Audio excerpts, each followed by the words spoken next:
With the Carolina Hurricanes making Jake Guentzel available for trade, will we see the Vancouver Canucks and Jim Rutherford circle back on acquiring him?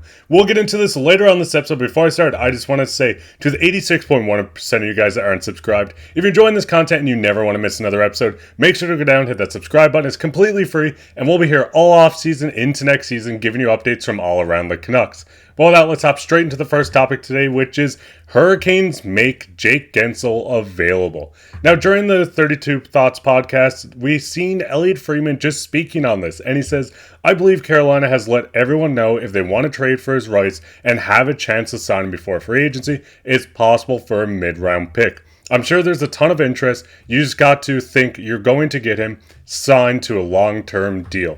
Now, obviously, just looking at Jake Guentzel, obviously he's a left winger coming out of Pittsburgh and Carolina, the two teams that he last played for. He is 29 years old, and saying this guy is a offensive juggernaut would be an understatement. We see so many productive seasons, including a 40-goal season with the Pittsburgh Penguins. You see 36 goals, another 40-goal season. This guy is a winger that's offensively gifted. He's a dominant playoff performer. You can see multiple seasons where he was at or just below a point per game. You can see the 12 games played in his second season in the NHL in the playoffs, putting up 21 points. And Jake Guentzel's a type of player that would change this Canucks roster completely with more offensive talents. Now, the first thing looking at Jake Guentzel, obviously you are trading for his rights. He is coming off his $6 million deal that is expiring this season, hence why Carolina wanted to move on from him where they can afford him and they want to keep a guy like Nikas. The big thing with this is we did get a report from Nick Kypreos just halfway through the season that they were looking at signing him in Pittsburgh. He rejected an $8.5 million deal with the Penguins, so he's going to come at a huge cap hit if the Canucks do trade for him, which we will get into slightly later. But Griffen, what's your thoughts on Jake Guentzel as a player?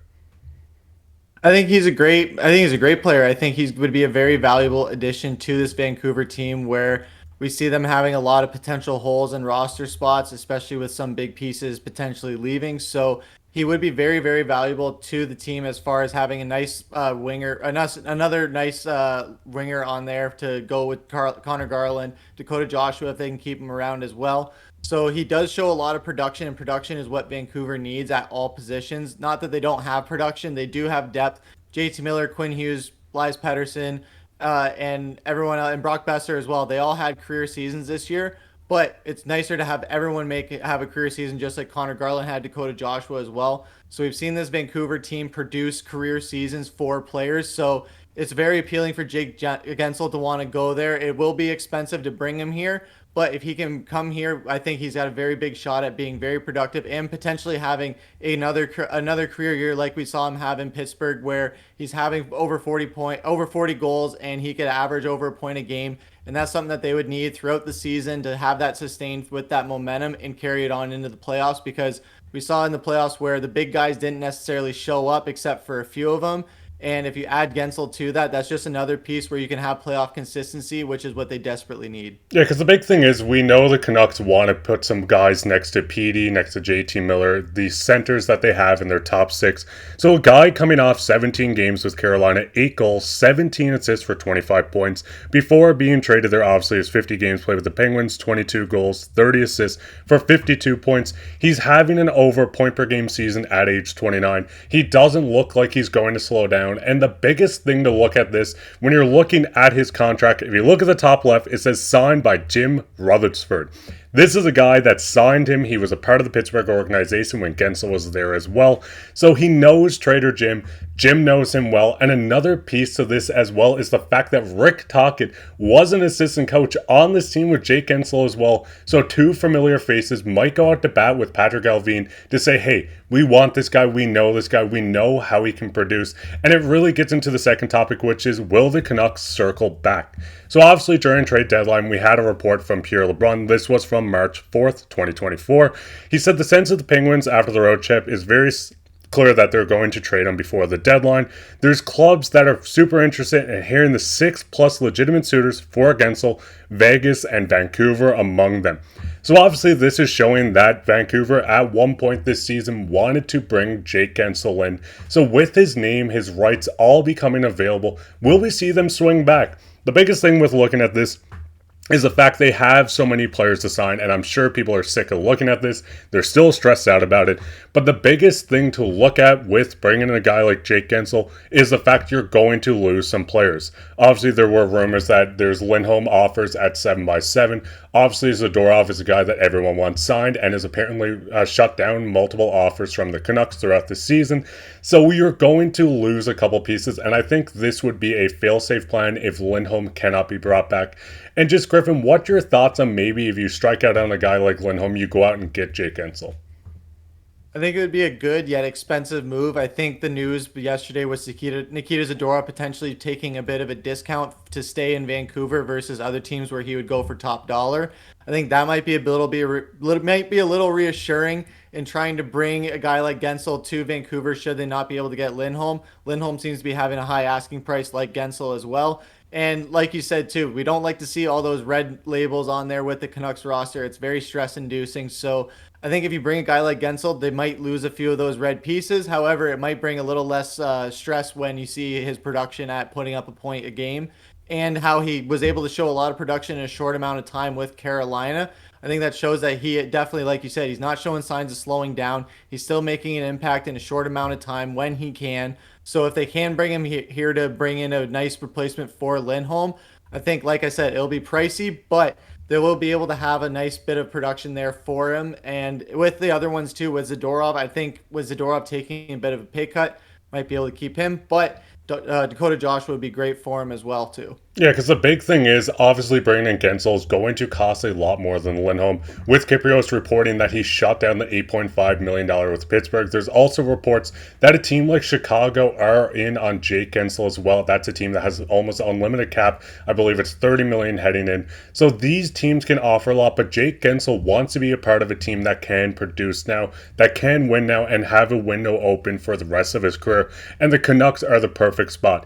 Yes, losing Lindholm, a lot of people are going to say, hey, you're losing a center to bring in a winger. But the problem with this is, or what I should say isn't the problem with this, is the fact that you have JT Miller, Petey, you can bring back Teddy Bluger to be a third-line center. You still have Pius Suter. These guys can play center for you, so having a guy like Guentzel to fill out the wing, bring in the production, something the Canucks were missing quite a lot during this playoffs, would be huge for this organization, for the team, for Jake Guentzel himself to come into a spot where he can immediately start to contend again with the window open, and the window open for quite some time.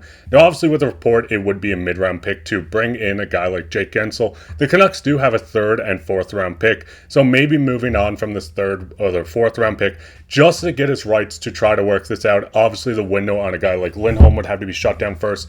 Maybe if you lose a guy like Zadorov, whatever it might be, the Canucks have a tight cap hit and they don't want to go over, and obviously they can't go over, but they don't want to deal with this. And Griffin, what kind of deal would you give Guentzel if you could? I think while Vancouver doesn't have a lot of cap room to play with, they do have a bit of draft capital to play with. So I know that there's like Arthur Chelops. He was a late round draft pick and he blossomed into our our potential goalie of the future a few years down the line.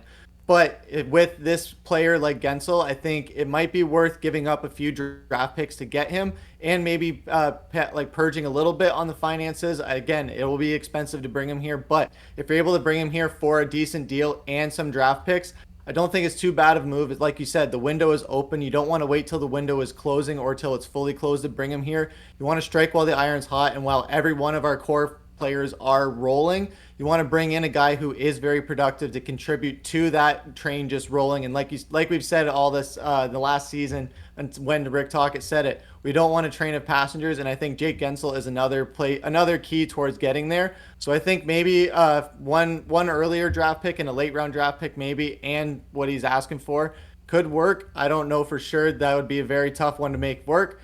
But I think if they are able to sacrifice some of those draft picks, I know there's going to have to be a compromise somewhere. So I think having the compromise in the draft picks rather than the cap hit, I think that's a better way to play it. And the big thing is, if you trade for this guy and you're using a mid-round pick, a third, a fourth, maybe even both to bring in a guy like Jake Guentzel, you're not touching your top prospects in Jonathan Lekermacki, Tom Willender, D. Petey.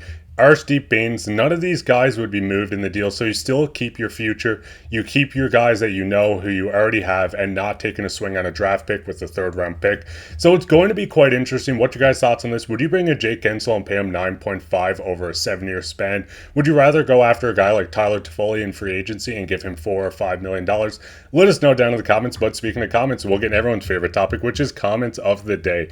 And the comments of the day comes from Kempener Canucks. Shout out to you. Love your channel. It's awesome. We're going to do a collab soon, so watch out for that. He said, I'd like to see Mark drive Cole to the airport because Mark would have to fly from Newfoundland to Vancouver, then rent a car, drive Cole to the airport, and then I would have to fly back. That would be a very long and tiring 2 days to get up there and do this. And obviously this was a joke. Ian Cole is testing for agency, and I maybe went a little overboard saying I would drive him to the airport, but I'm sure everyone realized that as well.